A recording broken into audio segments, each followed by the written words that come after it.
Hi, good morning, and welcome to the ZP Developer Zone. So we do this webinar every Thursday at 8 a.m. London time, and it's really just answering technical questions that have come in from the community for this week. So I will essentially just jump straight into it and just say that we do have an awful lot of questions this week, so I'll go quick and talk quick.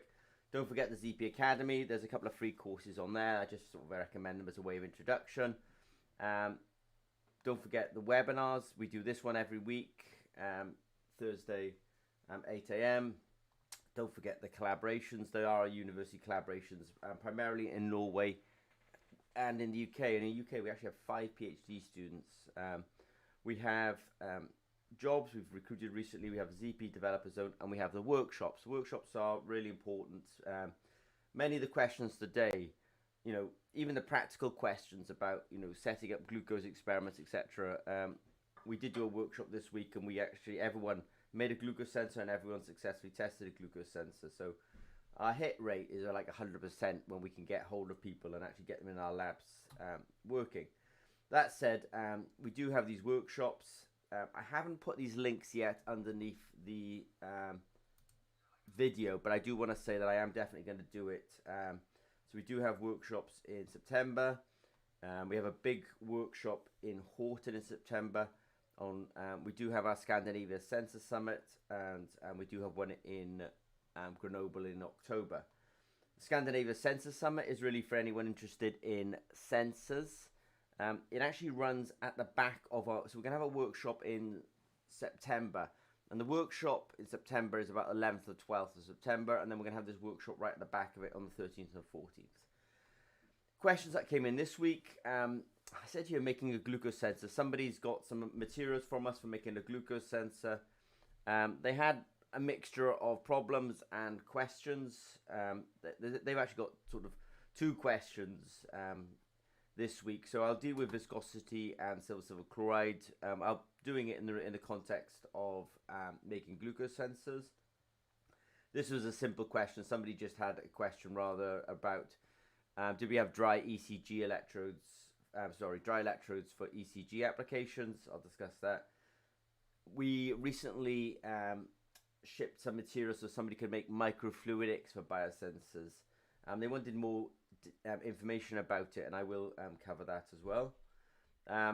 We've got an awful lot of questions from a particular inquirer. This one is about how to choose the potential for doing, if you're going to do amperometry, how do you choose the potential to do that amperometry at?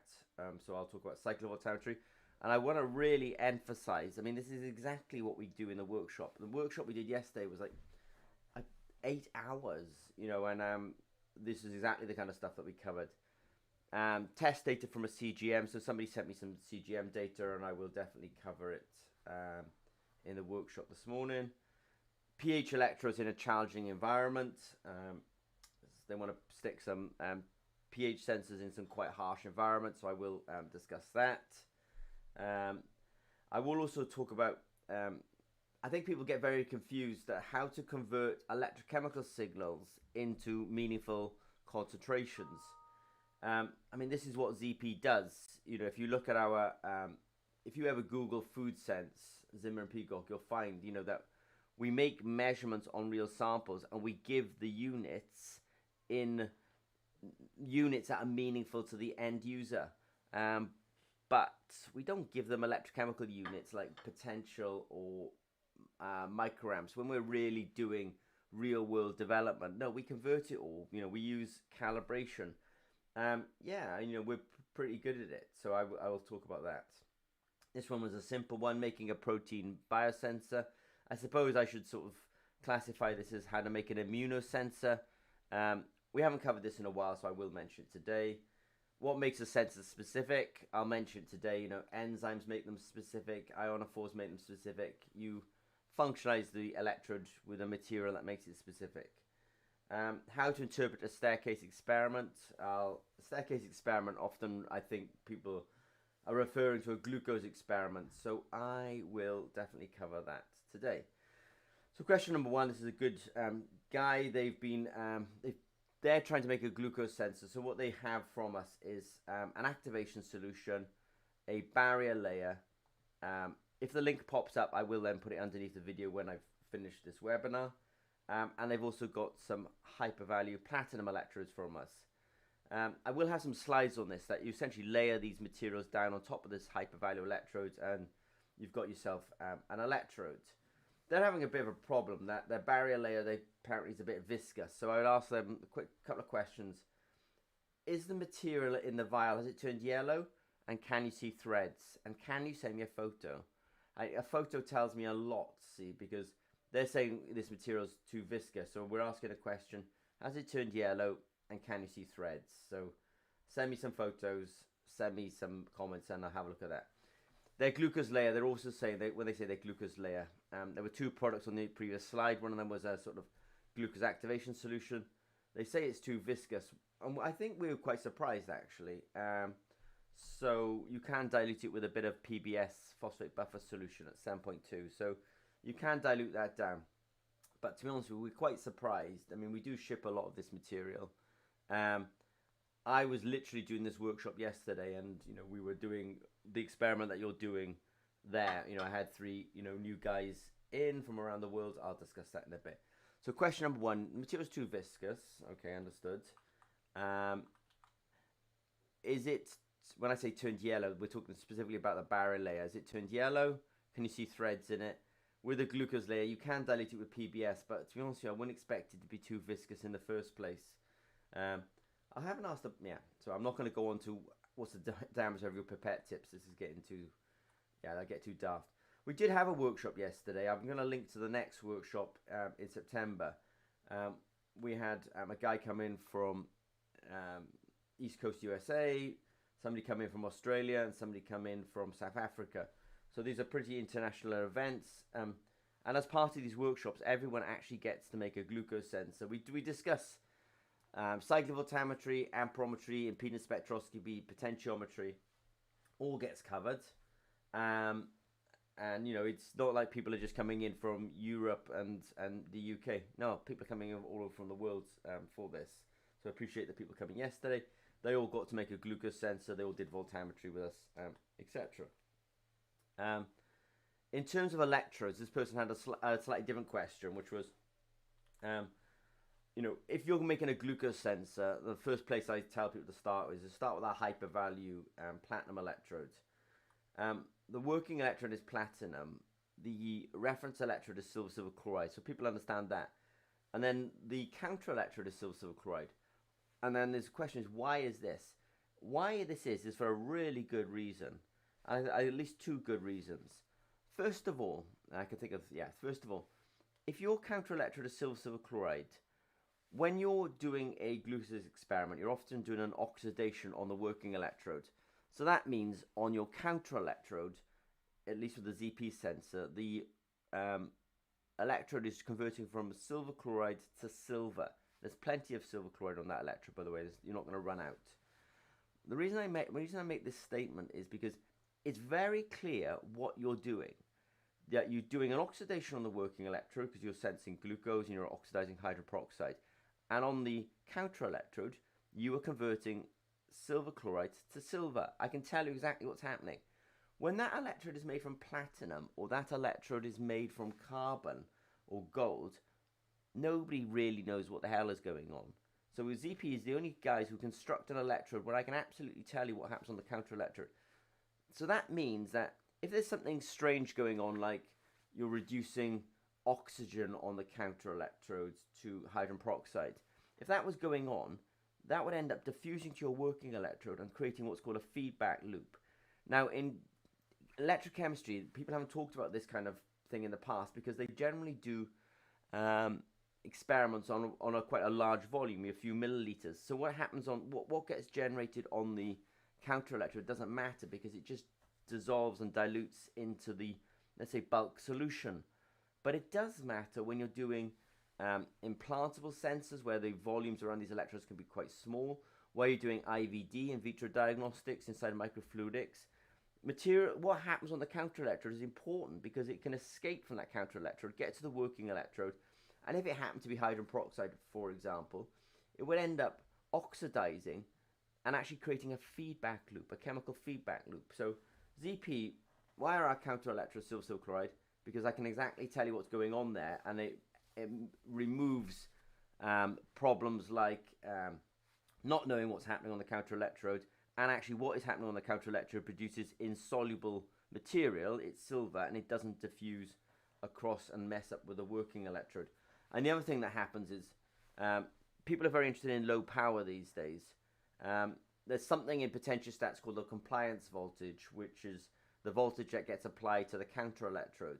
When you've got a very easy or facile reaction, like the conversion between silver and silver chloride, the compliance voltage is very small. So actually you end up with a sensor with a lower power requirement than if you had it made of carbon or gold or platinum, because those electrodes would end up having to be driven with more potential on the counter electrode to keep up with what's happening on the working electrode. Sorry for talking so much on that one. Question number 2, simple question, so I can go quick on this one. Appreciate the question. They're asking, do we have dry electrodes for ECG? We don't, to be honest with you. What we do have are the materials that you can construct your own ECG. So I'd honestly say, like, if you're in academia and you're trying to make a new ECG patch, get this paintable material from us. You can. It sounds ridiculous, but it's not ridiculous. It's a true statement. End up painting your own electrodes, and sort of, you can develop new technologies that way. So I just want to highlight that. No, we don't have a dry electrode for ECG, but we do actually have the material that's used, and you can essentially construct your own electrodes using that. This one, I owe this person an apology. They did ask me at the beginning of the week, and I am pushing on the team. We sent them some materials for making microfluidic chambers above biosensors. Great, but we need to give them some more material. So we are actually making a YouTube video for this person.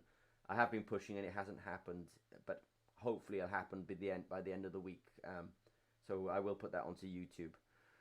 Question number 4, choosing the right potential. This is really something that we cover in workshops. So I can spend 8 hours on something like this. So the question is, I'm going to do an amperometric experiment. But what potential do I apply? Well, how we can do it is, what potential should I apply? Run a cyclic voltammogram and spot where the peaks are. So we would go in the lab, take the Anapot EIS system. I will have a link to that in a bit. Essentially run it. I'll just let this one run its course. I'm sorry it's taking so long. But what we do is we do a scan, and we just look for where can we see the, let's say, oxidation or reduction waves that we think are proportional or linked to our particular analyte. And what do we then do? We so here it goes. Scan, scan, scan. This is the first scan.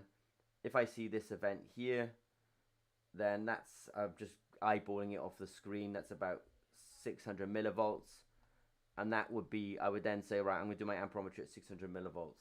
I'd say come to our workshop, because I don't actually suggest amperometry anymore, but come to our workshops to discuss that. Question number 5, this is a good one.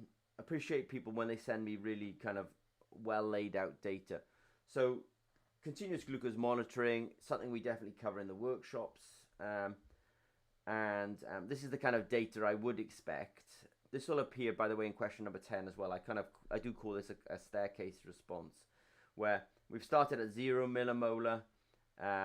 The scientist has added a saturated glucose solution. It's gone to 5 millimolar, 10, 15, 20, and we get like this staircase response.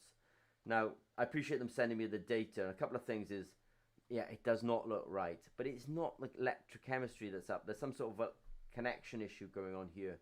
There's this kind of signals high, signal drops, signals high, signal drops. This is not electrochemistry. This is not chemistry. This is a connection issue. Something is literally turning on and turning off. I say that it's not the potentiostat. I really think that the weakest point is sometimes between the electrodes and connectors. I have definitely asked them for pictures. Send me pictures. You'll be amazed how much I can figure out from a picture or from a video. So it's wrong. It is wrong. And I would generally say, I mean, I've checked your settings and stuff. I generally think that you've got a connection issue between the electrode and the potentiostat. By the way, here you're using a platinum electrode, hypervalue platinum electrode, good.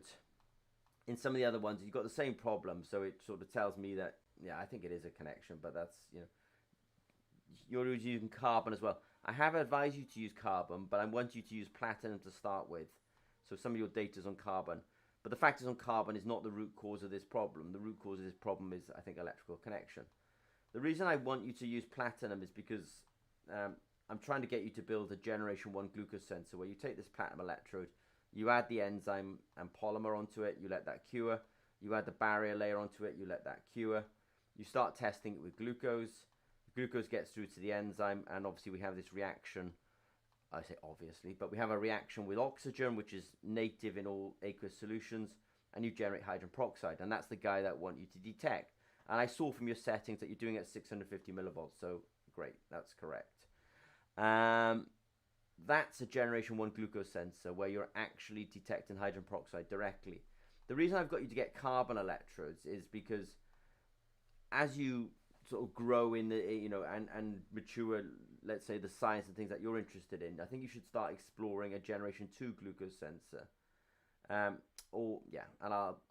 What a generation 2 glucose sensor is somebody's put in a redox active molecule. So instead of using oxygen as the receiver of electrons, this is actually the chemistry. This is chemistry from a guy called Adam Heller. I'm not suggesting you use Adam Heller's chemistry, by the way, because that got licensed by Abbott, and Abbott used it in their CGM, and so you therefore, you can't ever commercialize this. But the principles remain the same. That he's using a organometallic compound that's now acting as the electron acceptor. The good thing about that is they can do it on carbon. And there's just a big problem in the world that platinum and gold are never going to be cheap. They were never cheap. They're not getting cheaper. So I'm really trying to encourage people to start migrating onto carbon. Because once you start then using these kind of redox chemistries, you can start to use carbon again. But at the first, before you start doing this, it's good just to sort of baseline yourself or found yourself in a generation 1 glucose sensor. Literally, we had people come in the lab yesterday, 15 minutes, they'd all made a glucose sensor and they'd all tested it. So I know it's robust and it works. I want you to use the carbon electrodes later on as you basically try to decouple from gold and platinum. Gold and platinum are really expensive materials. They're not going to change. I'm just trying to get the world off these materials onto something. Carbon is just so low cost. You'll see it in our electrode pricing that our carbon electrodes are something like 1/6 the price of our platinum electrodes. Question number 6, pH in challenging environments. I appreciate these questions. So this person has found one of our solid state pH electrodes. I've put the link. This is a link that they haven't found, and I put a link that they need to find, and I'll definitely put it underneath the video when I have essentially when I've finished this particular video. So what I will do now is I will so I'll just make sure everything's working okay. Right, so we're back onto the subject of pHing. So they found our solid state pH. It's really good because they want to work in highly corrosive environments. They want to use operating temperatures 150 degrees Celsius, pressures of 10 bar. This point here, this is really a comment on the electronics. They're asking us about sensors. Sensors are not intrinsic, at least the sensors we make, are not intrinsically spark hazards. They're passive devices. They're not active in terms of, now the electronics can be active, but the sensor itself is not. So this fourth point is a moot point. And then the fifth point is they're really talking about the meter here, whether it has a display or not. So the first 3 points are relevant strictly on the sensor. So it's too general for me to say that our electrodes can withstand highly corrosive applications. I'll tell you, I can give you a quick example. Hydrofluoric acid will eat anything anyway. So hydrofluoric acid will be a really good example of an acidic situation where even some of the electrodes that people use today in pH sensing, they're just not going to survive it. I would say the solvents is a good one because having a universal sensor that is necessarily impervious to organic solvents there will be organic solvents that ethanol is pretty mild, for example. DMSO, dimethyl sulfoxide, is a pretty strong organic solvent. So I can't universally make the claim that we can withstand all acids, all alkalis, and all solvents. You can commission ZP to do the work, or you can buy one and try one. The 150 degrees C, no, we've never taken our electrodes to 150 degrees C. It's probably worth saying that we manufacture them at 150 degrees C. So in their manufacturing process, they are actually manufactured at this temperature, but we've never tried to run a pH sensor at that temperature. The 10 bar pressure is fine because the materials are solid state. So I can't answer, well, I can answer question number 1, question number 2, and question number 3, but I can't give you the warranty or guarantee because, involving acids, alkalis, and solvents is too general. We haven't tested at 150 degrees C in the 10 bar. It's a solid state device, so I would say it's pretty impervious to pressure. Whether the environment is hazardous or not, the sensor doesn't care. The sensor is not the source of sparks, it's the electronics. And then what you're discussing in number 5 is the source of it, is the electronics. So these generally are quite passive devices. What I mean by that is they measure pH, they give out a potential, and the potential is essentially read by the meter, which is also a potentiometer.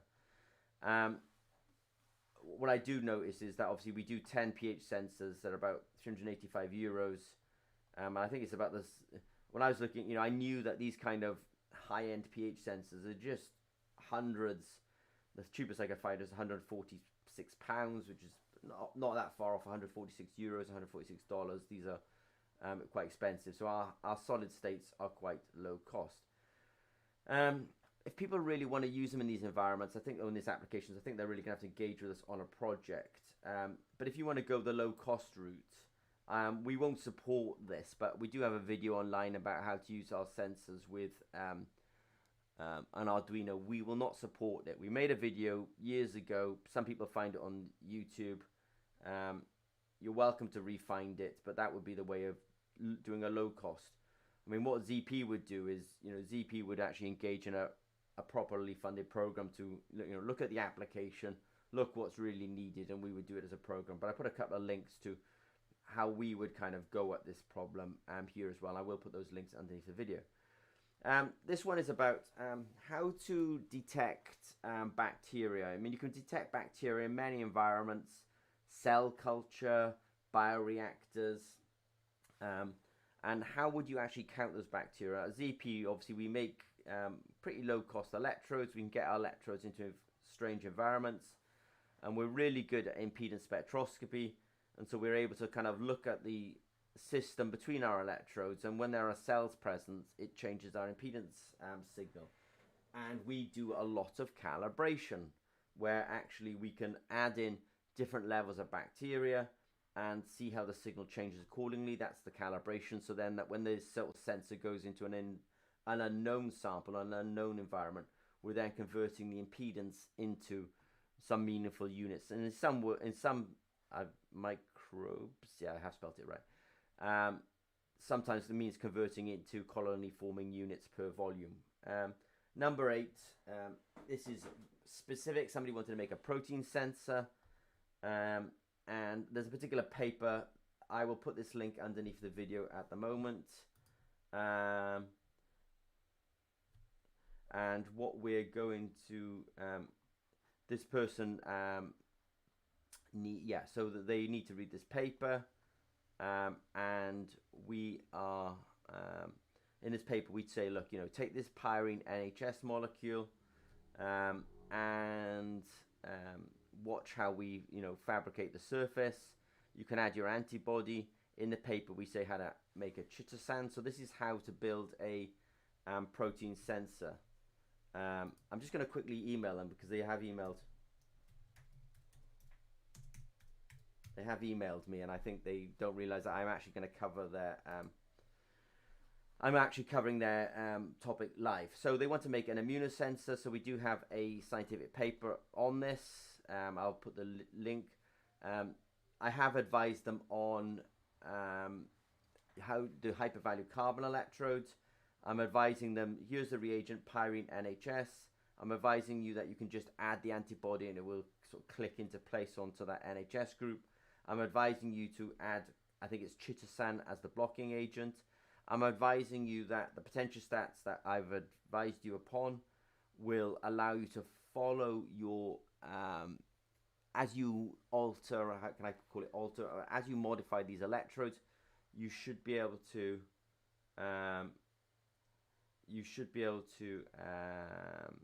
follow it by cyclic voltammetry, and as you add layers, the cyclic voltammetry will distort. In the paper as well, we also tell you how to test it. Take your electrodes, use, I think it's something like ferricyanide. We use differential pulse voltammetry, and as we add the protein, the signal changed accordingly. And we did explain the source of the signal in that in that paper as well. So this is how to make a immunosensor, and it works pretty well. And we can generally do that. Oh, and in fact, this is important. This is the equipment you need. You need a potentiostat. You need really one with EIS capability, because even though I've talked about differential pulse voltammetry, as people explore these immunosensors, I think that impedance spectroscopy is the right method. I'm also telling you that these hypervalue carbon electrodes are what we build our immunosensors on. What's interesting about Zimmer Peacock is when I talk about making immunosensors, it's not in a theoretical way. We do this day in, day out. So these are the and the nice thing about our carbon electrodes and many of our electrodes, we are the biggest users of these electrodes.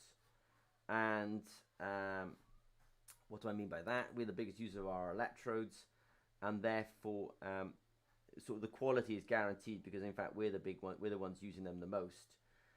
You'll need a cable, so I've linked exactly to the right cable. It's a LEMO connector with banana plugs, and I've also say that you need a connector, and I have definitely linked to the right connector here. So I'll put these links underneath the video.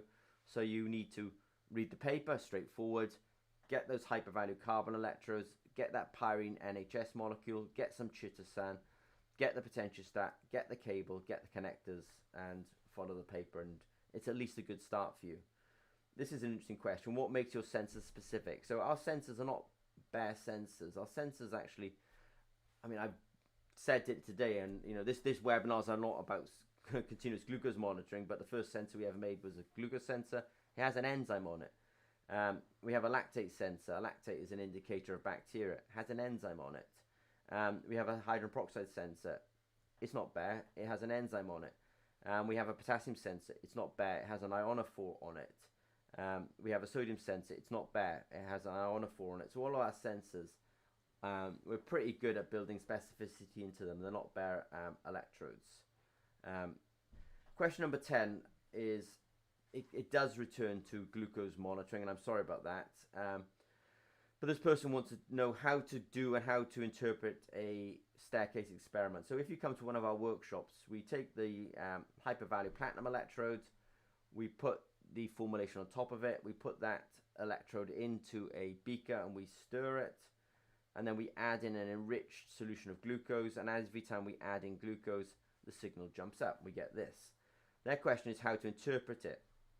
I have put a link here to a webinar that we did this week, and in that, one of my colleagues called Lynn will show you how we interpret the data and convert that raw signal, which is in microamps, into glucose concentrations. So we do teach you how to do the calibration there. So I've got the link here, and hopefully that will help. Question number 11 is a bit of a tough one. So this person is a little bit confused because there's at least two categories of electrodes in life. There's microelectrodes and macroelectrodes. A microelectrode, in my definition, is generally something with a sort of diameter about 10, or one of the lengths is about 10 micrometers. Now they say here 25 to 100 micrometers, but it's not that strict, So let me use my definition that a microelectrode is about 10 micrometers. A lot of screen printed electrodes have dimensions on the millimeter scale. So I don't want to call them a macro electrode, but they are bigger electrodes. So we have microelectrodes and macroelectrodes. Now a microelectrode essentially is trying to act like a small dot. So you've got this small dot, it's only 10 micrometers in diameter, and the diffusion of material into this electrode is what we call kind of hemispherical diffusion. It's coming from all directions, it's extremely efficient, and at the same time any products are diffusing away very, very efficiently. And so that has a certain equation that just says that current is proportional to 4 number of electrons, Faraday's constant, probably diffusion coefficient of that molecule, the concentration of that molecule, and the diameter of the disk. Now that's because that electrode is in a particular physics regime which says I'm very small and the diffusion to me is hemispherical. And you will get, I know that it's very confusing, that they call this like a steady state response, because you don't get the classic cycle of voltammetry. There will be a classic cycle of voltammogram in a minute, but you get this kind of, I don't know, sort of S shape. And the reason this is happening is because you're very efficient at bringing product to the electrode, and you're very efficient at getting a product away from this. Sorry, you're very good at bringing a product to the electrode, and the product of reaction at the electrode is also sent away from the electrode very efficiently. So in cyclic voltammetry, what ends up happening is you end up creating material on the first scan, and then when you reverse the scan, you end up detecting what you created on the first scan. But in microelectrodes, all the time you're getting fresh material, and all the time you're throwing away the products getting back out into the bulk, and so it's not there for detection. So you only see, in this example, something that actually looks like a reduction when I look at it. Actually, it looks like they're reducing a molecule. So maybe ferricyanide to ferrocyanide. Now, when you get to something like a screen printed electrode, I've got a picture of their screen printed electrodes, something on a millimeter scale. You have hemispherical diffusion at the edges, but the bulk of the diffusion is this kind of planar diffusion. So it is in a different physics regime, that the diffusion is not so efficient. It's just coming in this unidirection and going out in this unidirection. And so that does follow the Randall-Sevich equation, which you do reference. And that means that we end up with a classic cyclic voltammogram. So you can take the same solution, and if you monitor it with a microelectrode, you will get this kind of S curve, because your mass transfer is different at a microelectrode. But if you take the same solution and monitor it with your millimeter macroelectrode, yeah, you'll follow the Randall-Sevich equation, and it's because you're not so efficient as exchanging material with the bulk. So in the first point, you end up creating a product with like an oxidation, and then you actually end up seeing that product when you reduce it. But you don't get that with a microelectrode, because there was none of that product was around by the time you did the reverse scan. So the difference between these two is because they're actually got different patterns of diffusion to those electrodes. A microelectrode is very small and is described as having steady state diffusion, whereas a macroelectrode is larger, is less efficient, and ends up sort of, by the time you do the reverse scan, you haven't necessarily replaced all of the product that you consumed on the forward scan. So the reverse scan is kind of looking at stuff that you did on the forward scan, whereas with the microelectrode, the forward and reverse scan are identical, because you're very good at refreshing the material at the electrodes. I could spend 20 minutes on this, so I hope that's a start. It's probably worth saying that when I talk about this is the kind of stuff that we're actually doing. I've got a PhD running at the University of Southampton at the moment. I don't want to confuse you, but just out of interest, what they're doing here is they have a microelectrode, and as they increase the scan rate, they end up going from what looks like a microelectrode to a macroelectrode. Different conversation, but just to kind of say that scan rate is also something that can make your, if you have a microelectrode and it's showing you this steady state S curve, if you scan really fast on it, it can end up looking like a macroelectrode. And I've looked at your electrodes, and yeah, I hope you get some of ours to compare. But yeah, you'll sort of definitely look like a macroelectrode. So I hope very strongly.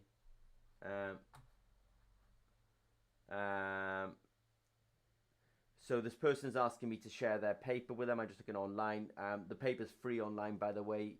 If you go to the YouTube video afterwards, you will find that paper. So I'm just looking at an email, sorry. Right, question number 1. This person has a problem with viscosity. Check that barrier layer. Is it yellow? That barrier layer solution, is it yellow? Does it have strands in it? With the glucose part, you can just dilute it with PBS.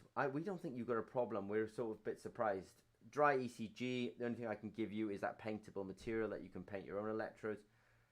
I owe this person a favor. I need to give them some more material about the materials they bought from us. I will do it. How to choose a potential for an amperometric experiment. First of all, don't do amperometry anymore.